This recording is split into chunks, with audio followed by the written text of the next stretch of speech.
All right, good morning, gentlemen. Good morning. Morning. Yep. All right, today, November the 27th, 2022. It's my mom's birthday. Happy birthday, Mom. Happy birthday, Mrs. Jones. Happy Yeah, birthday. yeah. And we're in the studio for Triple Option. We have Coy. We have a full house. Coy, Zack, Brooks, and Mr. 411. It was rivalry week in college football. It was a wild day of football, actually, a wild week of football, if you will. And we'll touch on it. And there's a lot of implication here for the CFP, the college football playoff. So we'll talk about all that and a little FCS talk as well, and some Heisman talk. So buckle up and get ready. All right, gentlemen, triple option. Here we go.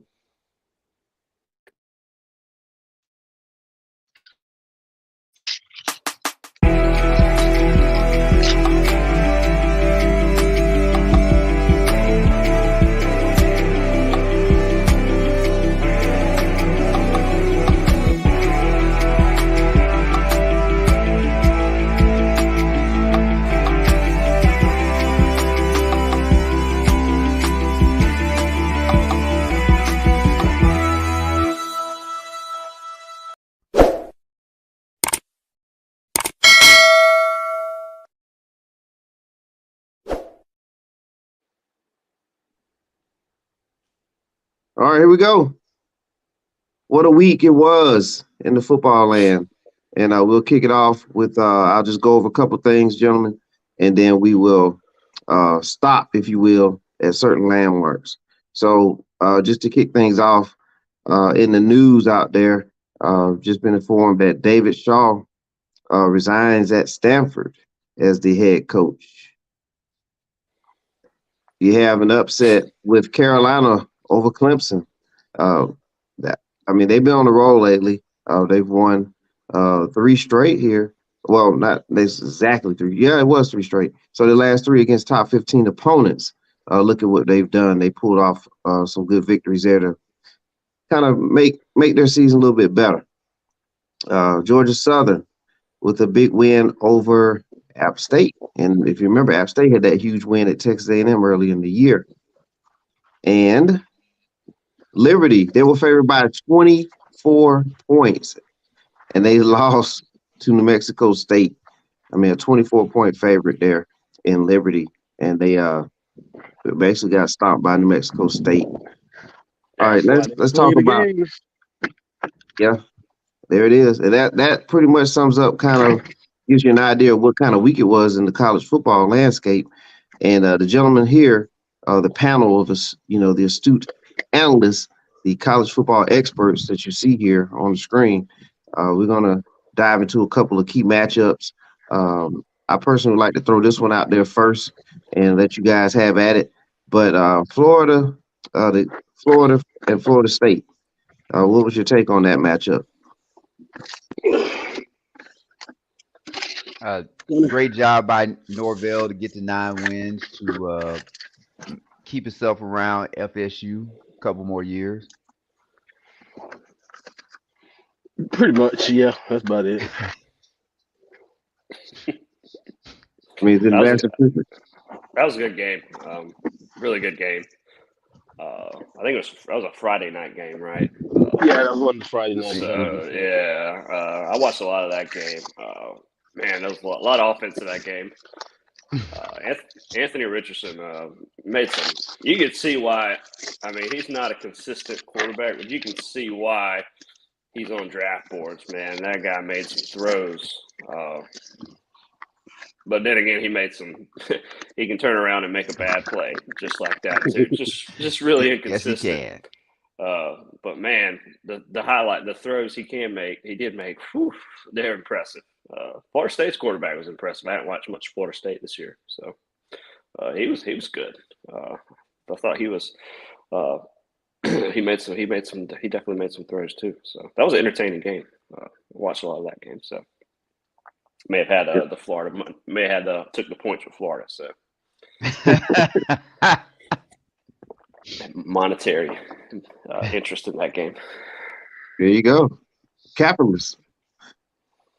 All right. All right. Any more talk about that? There wasn't too much impact, I guess, on the where the playoffs is concerned because Florida pretty much been out of it, and Florida State they can't win the ACC because we have another matchup in the ACC. So for the championship, but let's move over to out west. There's another battle out there, Oregon and Oregon State, and this has some implications, gentlemen. Feel free to jump in there. Uh, bad. Oregon State didn't pass it but like 6 times and beat Oregon. That's amazing stat to me. Yeah, and they put up 38 points. Go ahead, Zach. Just gonna say, a season that had kind of like a lot of promise. Dan Lanning, our former DC at Georgia, it really kind of went up in smoke. Maybe it was it. If he'd have finished 9-3, I guess at the beginning, and you thought this was going to be the ceiling of the team, I don't think anybody would have had a problem. But for them not to make their conference playoff, or I'm sorry, conference championship game, that's largely disappointing. Especially they were up by 21 at one point during the game, and I think also up at 17 to start the fourth quarter. Yeah, it was disappointing. And I think the wheels fell off a little bit when Bo Dick said if we played Georgia again, it'd be a different story. And since that moment, they went into a little bit of a tailspin. Yeah, some head scratching moments in that game by Dan Lanning. I mean, the past few games, he late in the fourth quarter on their own 30 going for it. And calling a quarterback keeper with his hobbled quarterback, like, what are you doing? Like, punt the ball. Like, no excuses. I mean, he's a young coach. He's going to figure it out. And what he's done so far is pretty good. But man, that was a bad call. Well, lucky for him, his OC is going to be the head coach at Arizona State now. Yeah. So I guess somebody thought the offense was pretty good. Well, there it is. I mean, yep. What a season. I mean, had another opportunity to get in there and not going to make it. So with that said, man, let's go to the USC Notre Dame game. Did you all get to catch any of this matchup? Mm-hmm. Okay. All right. Every moment. Very good, because I'm certain you guys are going to talk about some playoff implications with this as well. 38-27. USC putting up points. Caleb Williams doing the Heisman pose. And, let me get your thoughts on him as well. I feel like he's the leader in the Heisman locker room, but you guys can have it now. Let us know about the matchup and Caleb's possibility as being the Heisman winner. We'll start with Zach. Oh, well, I'd say first, USC isn't really – USC is an okay team. Good money spent on Lincoln Riley to get him there, and I guess to get them to a certain point offensively and play a certain style that will probably work with recruits, or I should say quarterback recruits, wide receiver recruits, and the tight end recruits in California. But they did everything they could to let Notre Dame stay in this game. I think they knew the mark. Ohio State beat them by 11 points at home. So you wanted to beat them by 12 or more, and they beat them by 11 points. So now there will be a discussion in the room between Ohio State and USC as far as who is better. I got to give Marcus Freeman some credit. I don't think Notre Dame is very talented at all, and they've had injuries. And he's been able to keep that team competitive. So good for him. I was more disappointed in USC than I was excited about Notre Dame. If USC does make the college playoff, I think they're going to be like the old Oklahoma teams that Lincoln Riley had, or if you want to go Bob Stoops, that get in there and can't stop a damn nosebleed. I was just about to say that the problem with that team is they can't play defense. Yeah, Notre Dame was. What do they have? They only had the tight end, really. I think is their weapon, and And that They quarterback was staring him down every Yes. play, like just staring him down. Like he threw it in between like 5 defenders one time. I mean, great throw, but man, like he was locked on that guy. That was obviously their only threat. Yeah. I would have expected a larger margin of victory for USC. Or I did expect a larger margin of victory. Not so much because Clemson is a game. I mean, I'm sorry, Notre Dame is a game team. We just don't know what they're gonna do from the helter skelter as hell, but they are competitive. My argument always been with Notre Dame is they're a very competitive team and they will win sometimes, but they're just not this elite program that everybody wants to make them out to be. That's always been my argument. That would be correct. If you play Notre Dame, you got to play because they'll live. They have a punch of chance to beat anybody. But a consistency powerhouse, not in the way that people make them out to be.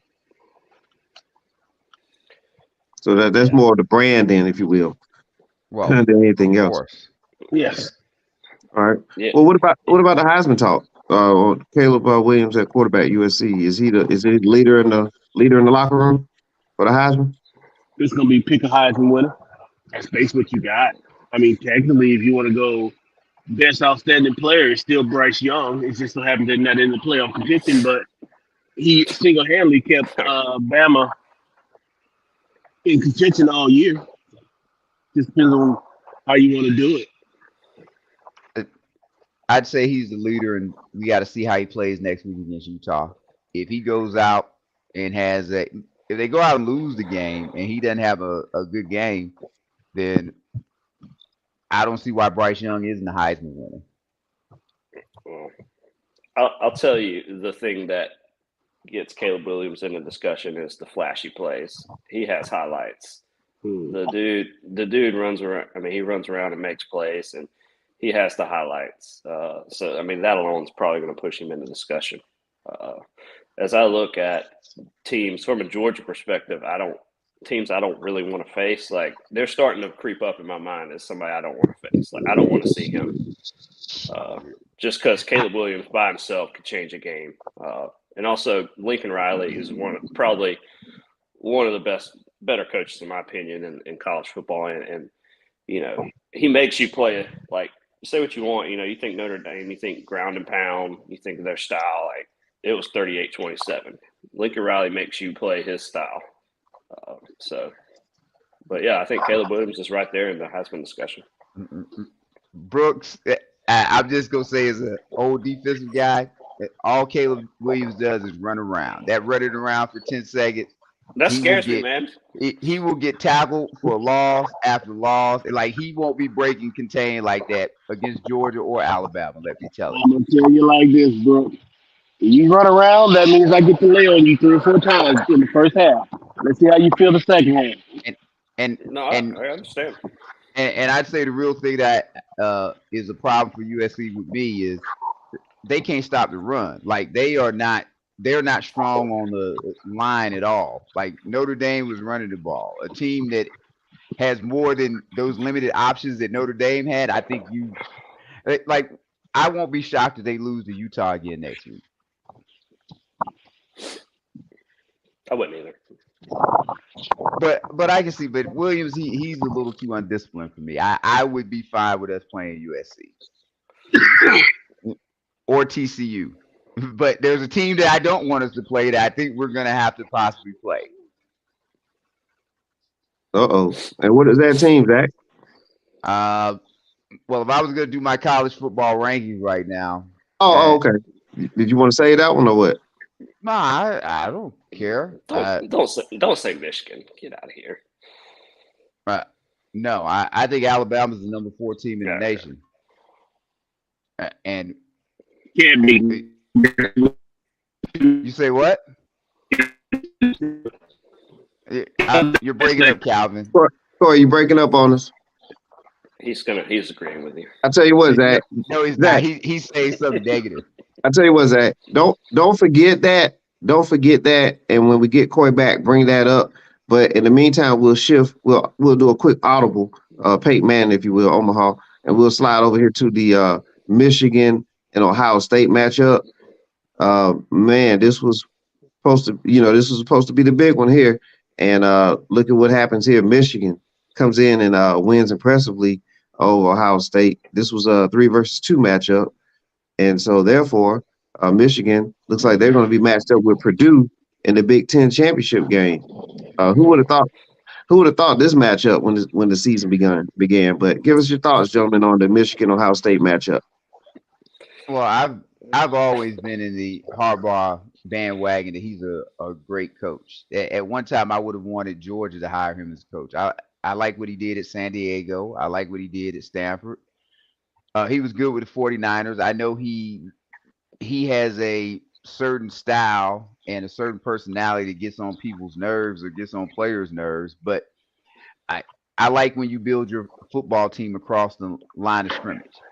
And he believes line of scrimmage.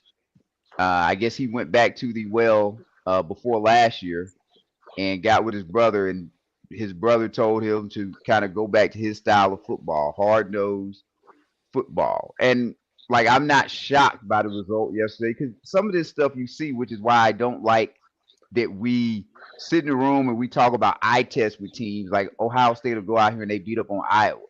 I don't care if you beat up on 8 teams that are bad. What do you look like against the teams that are supposed to look like you?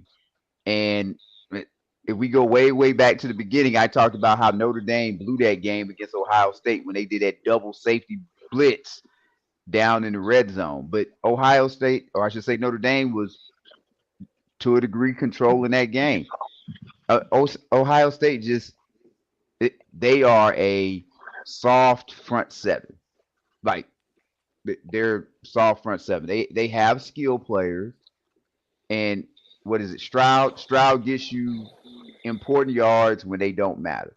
In the games that matter, Stroud don't get you the offense. But this is why you can't just look at highlight football. You have to look at the whole tape and how teams can conduct themselves throughout the season in different situations and everything.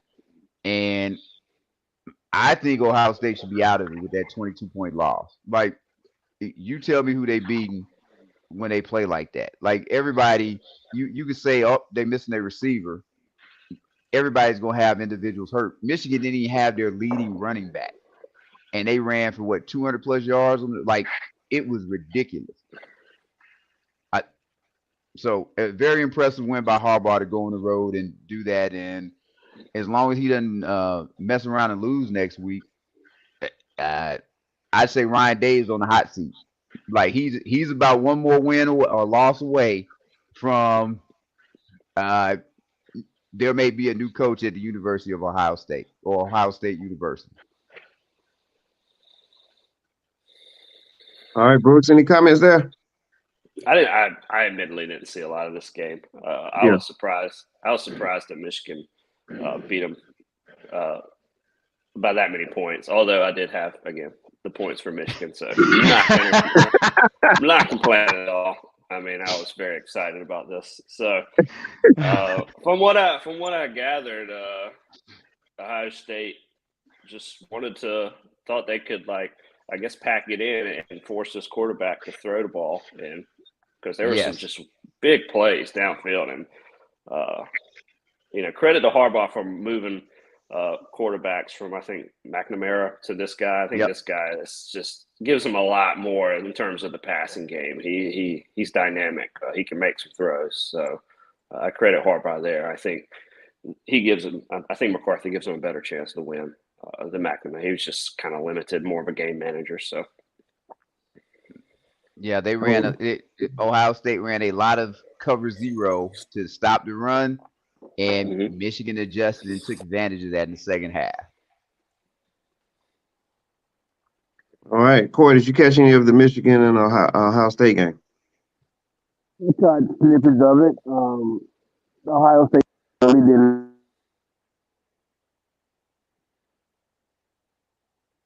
Oh, I think we got Corey. He's in a secret location. Bad area. Yeah.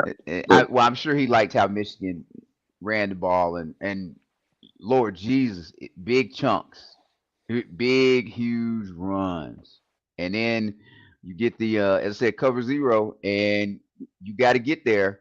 If you don't, especially if you run any routes toward the inside, Yeah, oh, it's a whole probably 45 yards of field to throw the ball, depending on where the receiver is lining up. exactly. You don't have to be accurate then with that much space. Nope, you just put it out there, which is what the Michigan QB did. I mean, honestly, embarrassing loss for Ohio State. This probably won't get hit home enough because Ohio State is a media darling, and I don't understand why. Because I was born in '74, and so in my lifetime, Ohio State has two national championships, and that's about 47 years of football, I want to say. I don't know why they continuously get the benefit of the doubt, yet they get it over and over again. But when you look at Georgia has that same two national championships in that time. LSU has three. Nebraska has three. What Oklahoma has four. But Ohio State is always getting, as Calvin said earlier, the brand recognition, and they don't deserve it. They don't win enough. Like games like yesterday is what Ohio State does more than anything. I know people get on Georgia because Georgia's had their issues, but at least Georgia's been in a conference with a multitude of teams that have won national championships. It's not like the Big Ten is sending teams out there every other year to win. They have their one national title from Michigan and their two from Ohio State. Yet Ohio But State is always touted. What's that, Calvin? you gotta understand that not so much now. Ohio State, even though Chicago's the Midwest city, Ohio is the big Midwest state as far as population. So that kind of adds to their mystique, and then people tend to galvanize to them because of just the sheer population of the state itself over the years. And you know how it goes. People forget why that quote unquote school is is special because at the time it was either Ohio State, Michigan for the longest time. That was the end of it. That was the be and all be all, right? And what about Well, Penn that is, State too? Maybe Penn State a little bit too, right? Penn but State was, Penn State Joe was an Pa, independent though. yeah, and Joe Pa didn't come into the to the picture until late '80s. He was not part of the Big Ten brand. You see what I'm saying? Hmm. Yeah, and that's exactly right. Penn State was part of the big independents, which were Correct. Penn State, Notre Dame, Miami, and Florida State, and who else? Zach? Um, Probably BYU.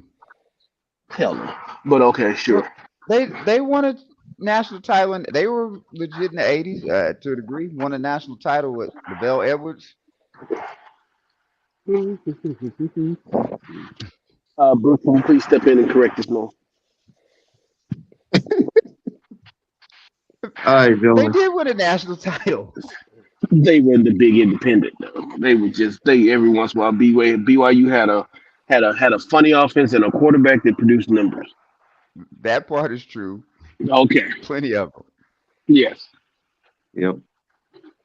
All right. Well, keep in mind, gentlemen, your top six. Be thinking about your top six, because we're getting to that very soon here. Um, let's talk about this next matchup here. LSU in a loss leading up to the SEC championship game coming up soon. LSU loses to Texas A&M, a team that has been struggling all season. What's your take on this matchup, gentlemen? Brian Kelly is why we can't have good things.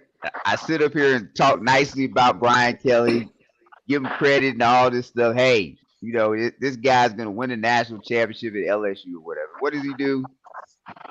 First, he secures Georgia getting to the college football playoff, even if we lose next week. So thank you. But second, now you got to listen to Calvin talk about Brian Kelly when Brian I'm Kelly done goes out talking there and about doesn't him. have his damn team ready for a damn game. No, talk about the system. I done touted this guy up. Like that was an embarrassing damn loss. Like that's as bad as the damn Ohio State loss. Like it's ridiculous. Because if they'd have won next week, though I doubt they would have, but still, they would have had a chance to make the college football playoff. I'm done That talking. was embarrassing. I'm done talking. Brooke corrected me last week, and you've been correcting me for weeks. Brian Kelly's the greatest coach in the world. He's gonna turn that team around. Go I, Tigers. I watched a lot. I watched a lot of this game. Moose Muhammad for Texas A&M had two ridiculous catches. Some of the better catches you're going to see in a game.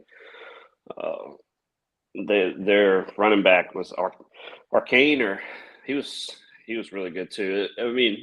I know Texas A&M had the greatest season. Jimbo, I'm not a fan of Jimbo Fisher, but that game right there reminds you that he does do one thing well. Jimbo Fisher does recruit. He has talent. There's talent on that team. No, he's good with quarterbacks too. That's what I was reminded of. Texas A&M's never, that's also a place you don't just waltz in, and that's a home field advantage. It's not an easy place to play. So I was just reminded of those things. He has recruited. He's got talent. I think a lot of that young talent starting to gel and play better. I wasn't really surprised by the outcome. Like I said, I wasn't high on LSU.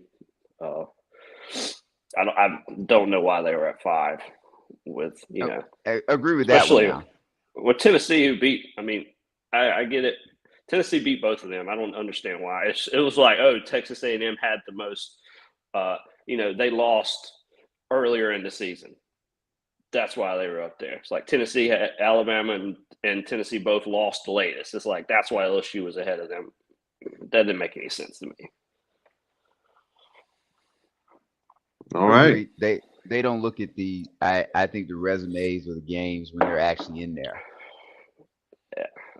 I haven't been impressed. Some of these rankings, don't make a lot of sense to me. That was one of them. LSU I didn't get it. Okay. Well, that's a good way to transition. We're getting ready to talk about rankings in just a moment here. After we go through this real quick, there's the championship matchup for the Big 12. There you have TCU, Kansas State. Do you guys feel like TCU is going to win that matchup? They I think should, but I just go ahead, Zach. Oh, I was just saying I thought they had to come from behind last time, so they could lose, but I think TCU is in as long as they don't get blowed out. No, I think TCU drop a game, they're not going in. To be honest with you, they cannot drop a game.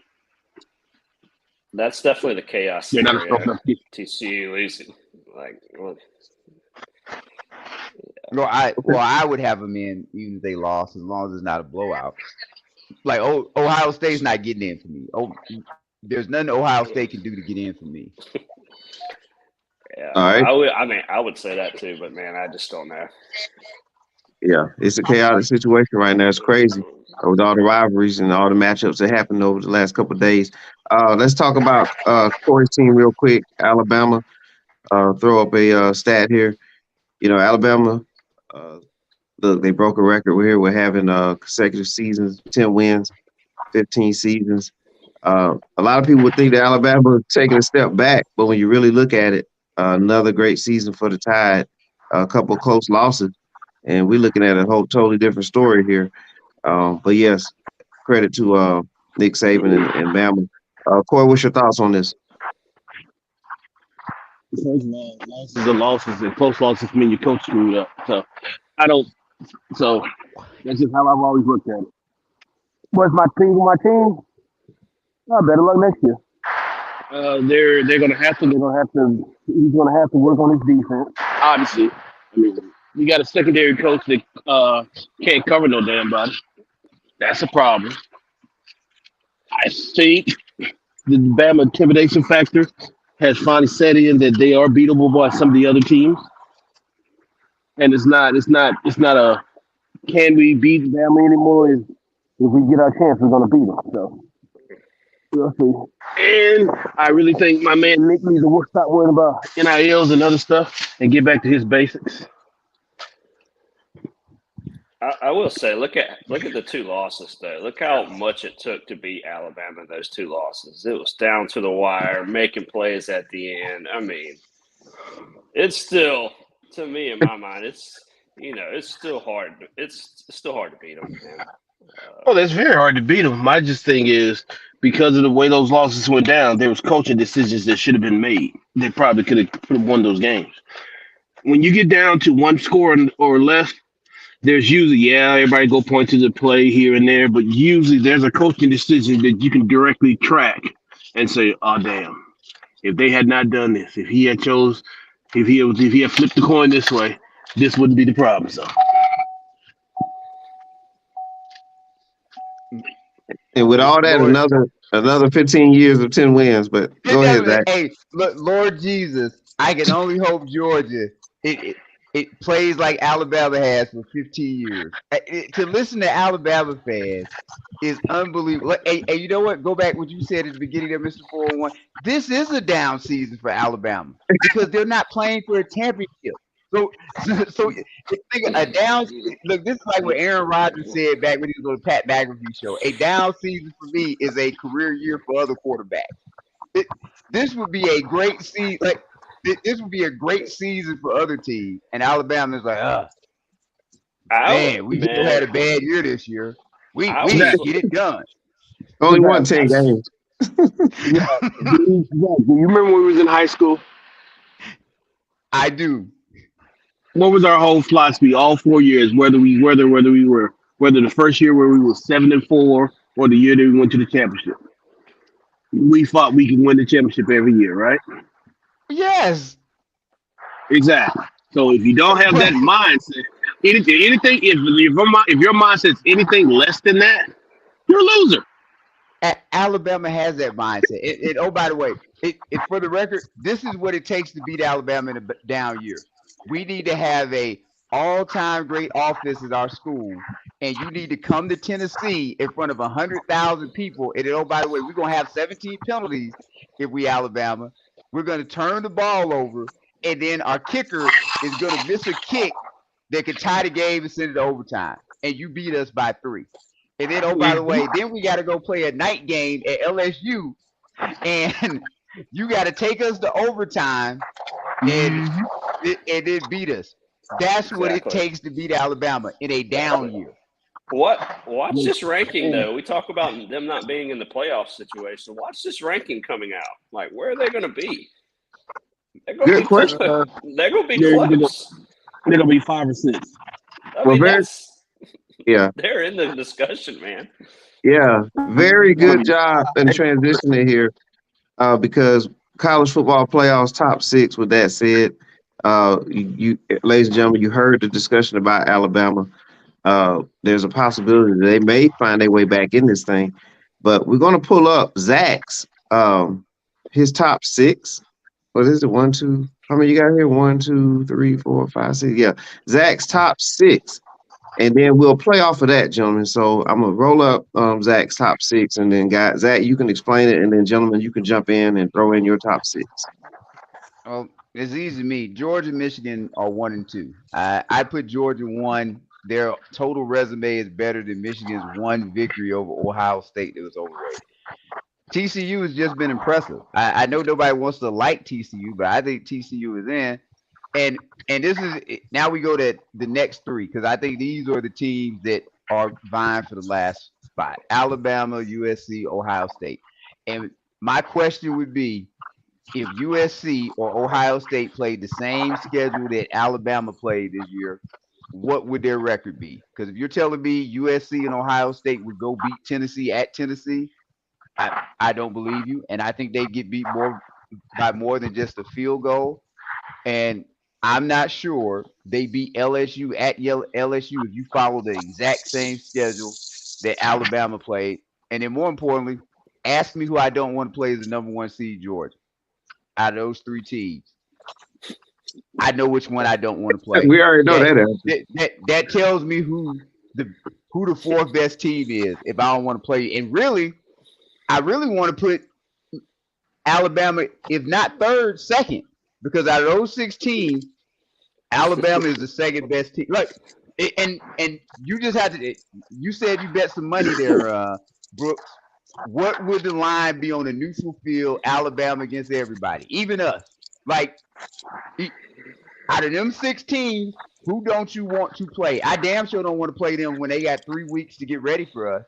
I'd rather play them in the national championship game, and I don't want to play them in the damn national championship game. So I hope they're gonna be number 6, but Alabama should be number 4, worst case number 5 on Tuesday, and that's just the truth.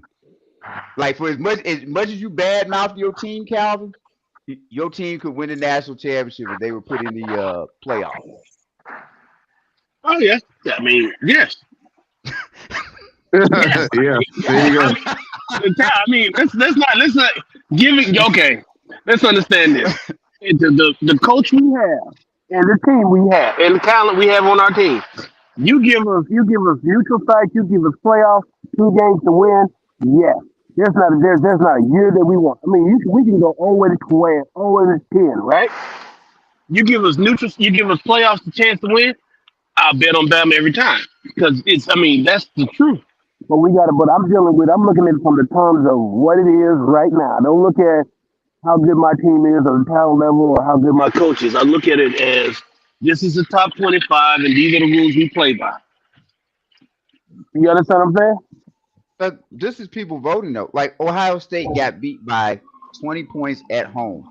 To me, that's a worse loss than going on the road and losing at Tennessee, and a worse loss than losing at LSU in 1 possession games. And this ain't me being an SEC homer. But those are just Ohio better State losses. lost by 20 points, but to the number 2 team in the country. You say what? They lost to the number 2. They lost to the number 2. They lost to the number 2 team in the country. I don't care. You don't care, but that's we talk about perspective. They lost at home. Okay. And actually, Ohio State was favored. You can't, like, if Georgia had lost at home to Tennessee, and I said it when the game happened, that if we out of the playoff, that's on us. We need to beat Tennessee at home. And what did Georgia do? They beat Tennessee at home. If Ohio State had lost this game, say, by 7 points, okay, you're at home. They didn't have their backup. They didn't have their starting running back. And supposedly they had a quarterback that is limited passing. And you got whipped. Like, and it was, we're going to break a run for 45 yards. We're going to throw a pass for 60 plus. Like, I wouldn't put that. Like, I'll be fine if they join. But exactly. Your point is that Zack, Ohio State is a soft team, and we come from a world of we don't like soft teams. We just don't like soft teams. So that's why you're dropping them where they are. But the fact are, Ohio State will be number 5. We're gonna see. I'm not sure they will be number 5. Okay, what you got, Brooks? No, I mean, it's an interesting discussion of who's going to be at 4. I think the committee is going to put USC at 4. I would agree. They will. Yeah, I think they will, and I think USC pretty much controls its own destiny for that 4 spot. The interesting, because they're going to put in, if USC wins, 1-loss team, they win the Pac-12. They're going to give USC the nod in that case over teams that have 1 or 2 losses but not in their championship game. I think that's the committee. That's how the committee would go. The interesting thing, the chaos scenario obviously is, TCU loses, USC loses, then I have no idea how it's going to happen. What's going to happen then? I think Alabama's in if that happens. Say that again. Yeah, I said the chaos scenario is, TCU and USC losing in their championship games. Even 1 loss brings in a little chaos, but if they both lose, oh man, I don't know. That's going to be interesting. Is there a chance that? Oh, say it again, Corey. You go ahead. I'm going to go to a bad spot. Okay. I'll throw my question in then to the panel. We haven't mentioned this, but what if Purdue beats Michigan? I mean, the way Michigan plays football, it's a possibility because if both teams play their best game, Michigan almost lost. Like Michigan had to kick a field goal the week before to beat Illinois. Michigan plays a brand of football that's going to keep the score close. It, it, if you can stop them from busting big gainers, like it can be a say 20-17 game or something. It's Okay. a possibility, but I wouldn't expect that to happen. What I'll look at though, I want to see if Alabama is at 5, will they have Michigan at 1? That way they won't have a SEC match. Like if they got Michigan at 1 Please, and Alabama at 5, please put Michigan at 1. Just please do it. Please do it. For me, give Kirby Smart some medicine. Give Kirby Smart some ammunition to motivate his team, please. God, please. Well, I just think that might happen if the committee thinks Alabama is better than Ohio State, then I would think that they make Michigan 1, so you don't have a Georgia Alabama matchup in the first round. Wow. And I would hope that they would make Michigan 1, so you don't have an Alabama Georgia matchup in the first round. I think that'd be appealing though. But gentlemen, see that. But did Georgia do anything to not be number 1 at this point? Like, what have they done to not have a number 1 ranking? It's not that, it's the people's view. Like if you like Calvin just said, Michigan just beat the number 2 team and blah blah. Like Ohio State ain't played nobody. But if you think Ohio State is great, then you're gonna think that Michigan win is great. Okay. And you're gonna look past Michigan's resume. Oh, go ahead, Brooke. No, I'm just saying that. I mean, this is what happens when you put college football in the hands of a committee. It's recency bias. It's recency bias. Michigan just beat Ohio State. I wouldn't be surprised they threw them number 1. They're like, oh, it beat because But think a couple weeks down the road when Tennessee was number 1 and we beat them. Like, where's that at?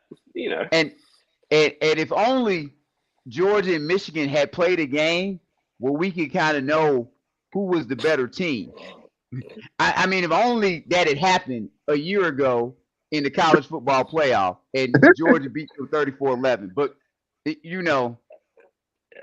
Michigan's one of those teams. Michigan's one of those teams that don't scare me because of their style of play. They want to be physical, but they want to be – once they come up with a team like for Georgia or Alabama, they want to be a physical team against teams with better athletes. Not going to happen. Just their style of play, once they play a team like Georgia or somebody who's, got that talent in the trenches, they're not going to be able to, out physical a team. So there's one of the teams that don't scare me. I like their style of play, but their style of play, once they come up with a team of more talent, I mean, it's just not going to translate. If USC is number 4 and they win Friday and seal it, I'm not a big Kirby Smart fan, and I thought Alabama would win the national championship this year, but Kirby Smart would have a great – those would be 3 teams, TCU, USC, and Michigan. That's just like screaming, Kirby Smart, go win your second national championship in a row, because it's a great matchup in all of them. Ohio State, I don't think they're strong along the line of scrimmage, but if they were to get Jackson Smith Enigma back or whatever, and those 3 wide receivers, Marvin Harrison, Marvin Harrison Jr., Ibuka, whatever his name is, maybe that's a problem. But you keep Ohio State and Alabama out, I think Georgia wins the national championship easily. Junior is a big problem. No, you don't want no parts of that kid on the field. Let's be honest. Who is that? Marvin Harrison Jr.? Yes, sir. I'm not very happy with our secondary right now when it comes to man-to-man coverage. So I would avoid it. But after watching Ohio State against Michigan, though, it's hard for me. If Michigan can do that to Ohio State, why can't we do that to Ohio State? But I'd rather avoid it. Those teams are, TCU, USC, and Michigan.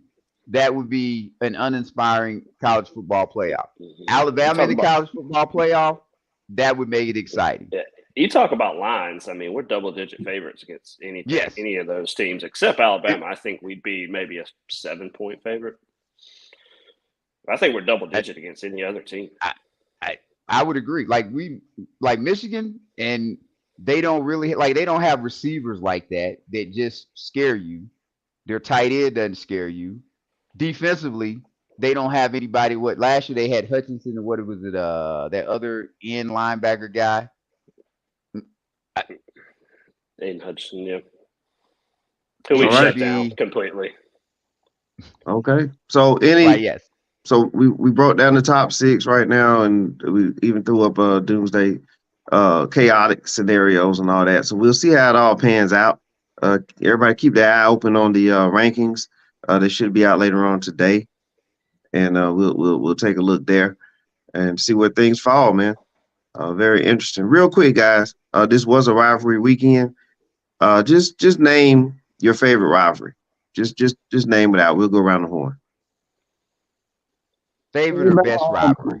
No, your favorite rivalry. I'll go with best and favorite. Alabama Auburn is always going to be number 1. Number 2 favorite is USC Notre Dame just because of the history. And then my third would probably be Michigan and Ohio State. I'm traditional. You can call me traditional if you want to.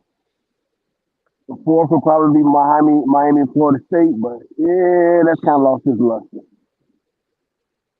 All right, what say you, Brooks? Yeah, those Miami Florida State games back in the day those were some good games. So I feel you on that one. I respect Alabama Auburn, definitely up there. Georgia Tech, just to picture the asshole. Go ahead and say it. That's not a rivalry. Bruce can't say anything right now, but jump in there, Zach.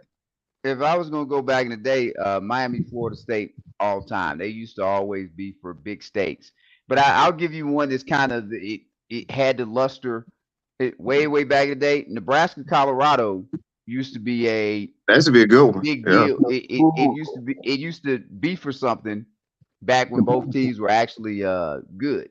Nebraska, Oklahoma used to be that one. That one too. That was huge. I'm a Southern boy. I think the Iron Bowl is gonna ring.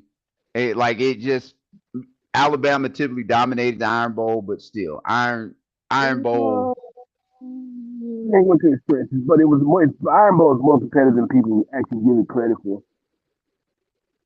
Yeah. Well, it seemed to have leaned Alabama's way, but that's probably big with being a Southern guy. I know nationally, Michigan, Ohio State resonates well, but that's just because those schools have large alumni. What makes Alabama is just different. Alabama and Auburn is different. It's almost like Duke and Carolina in college basketball. Yes, it's just something different about that rivalry. And then you got the fact that a man literally killed a tree over losing the game. It's just something different. Yeah, you got that. So that's that. It's just and it's that's hard for good. people to understand. It's hard for people to understand it from everywhere else because it's just and then it's the biggest rivalry in the South.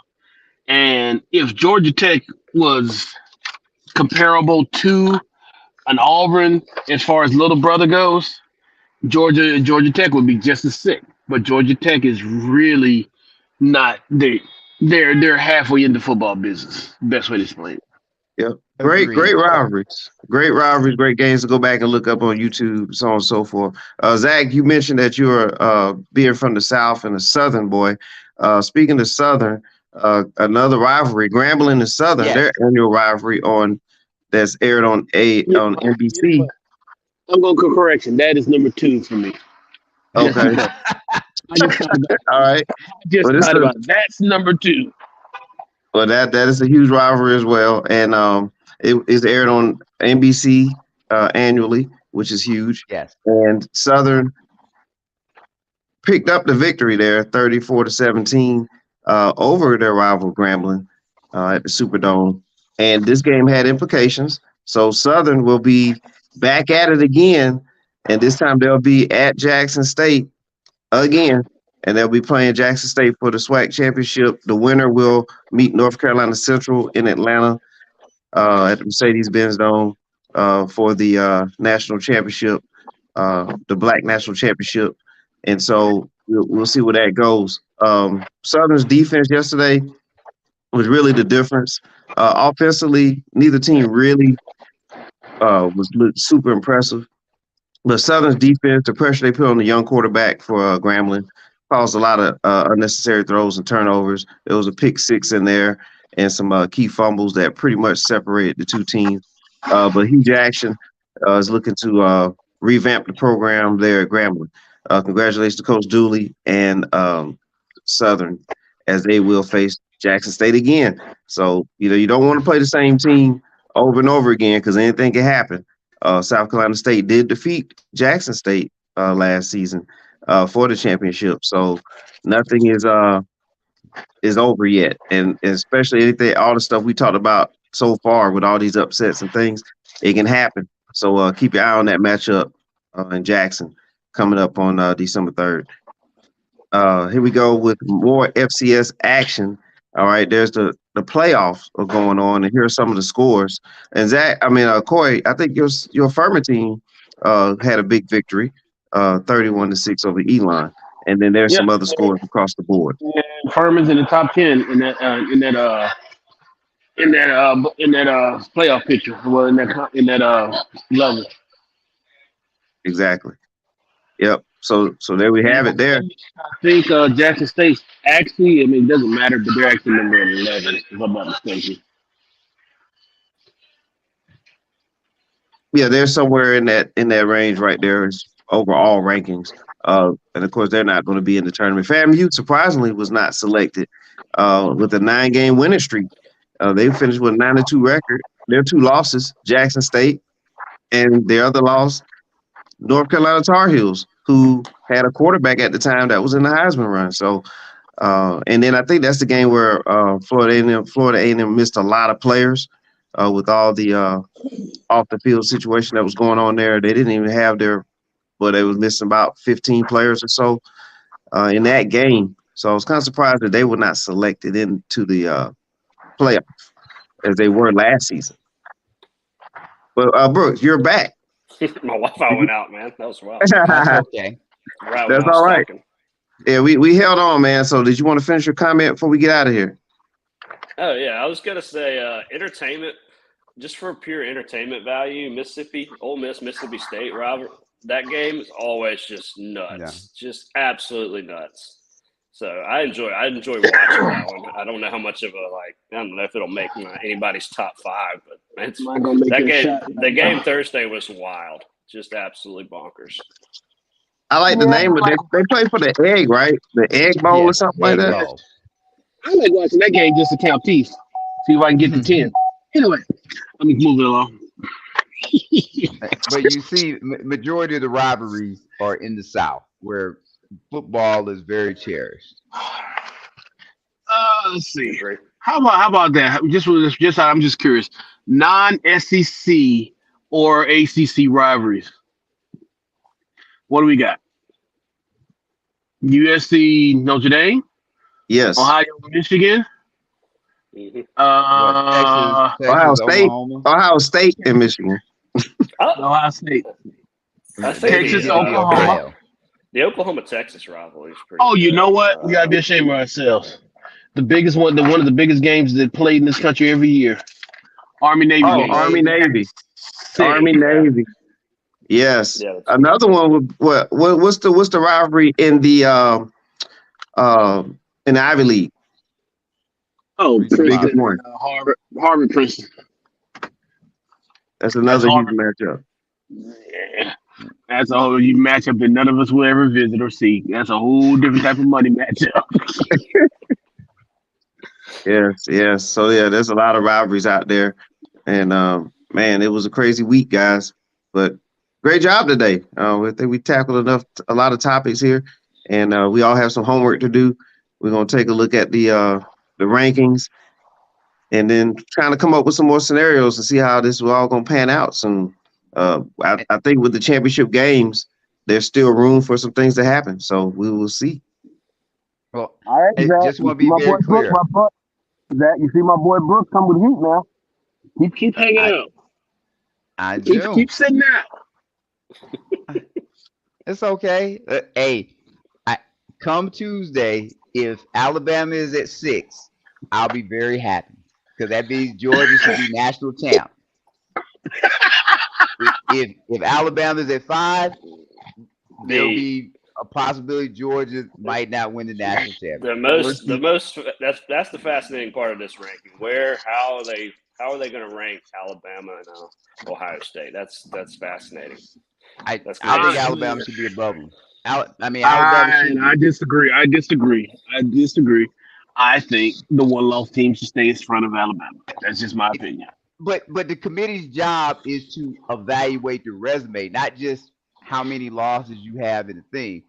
As I said, tell me, and Brooks was talking about who would be have a better point spread against Alabama, like Alabama, Ohio State neutral field. Who gets the point spread? Alabama, USC neutral field. Alabama would probably put up damn 80 on USC. So, okay. Let's see. Alabama losses are to Tennessee and LSU, right? On the road in 100,000 seat stadium. One was at a night game in one of the toughest night environments that you can play in, and they lost in overtime. You know what Buzz told us when we went to Coffee County? He said it's 55, 110, 110. What are you talking about, Zach? The field's still the same size. I don't care how many damn people show up. Okay, look, it's your team. I'm fine if they 6. So, okay.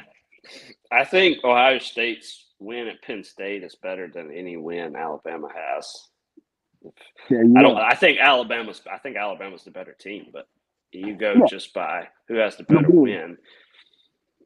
But I'm also going by that you got whipped. Like that's like Tennessee now. Like Tennessee is out of it. When you give up 63 points, like that's why none of us brought in Tennessee. Like Tennessee is not in it at all, but Tennessee beat Alabama. But it's no way in hell they can go where you gave up 63. Tennessee, one loss Tennessee, one loss to Georgia is okay. Tennessee with 2 losses is no longer viable. When you get to a 2-loss team, there's only certain 2-loss teams that you can consider letting into it. Alabama happened to be one. People say LSU. Me personally, I never thought LSU would have been in it. Yeah. Well, gentlemen, you're sparking some more good debate here. We're down to the wire, and we will definitely keep an eye on how this all pans out. Well, here's my prediction. I'll be back on here next week at this time, and I'm going to be very unhappy because Alabama is going to be in the college football playoff because USC is going to go. Oh man, don't say that. USC is going to lose to Utah, and Alabama will be in the college football playoff, and I'm going to be very sad. I hope I'm wrong. Look, maybe I'm talking something. Yeah, I'll be sad next week, so we'll see. All right, we'll see. And I don't want to hear anything from you, Calvin, if Alabama makes the college football playoff. All right. Well, for Corey, Brooks, and Zach, I'm Mr. 4-1. We thank y'all for watching. Catch us next week. Have a good day, fellas. All right, we out.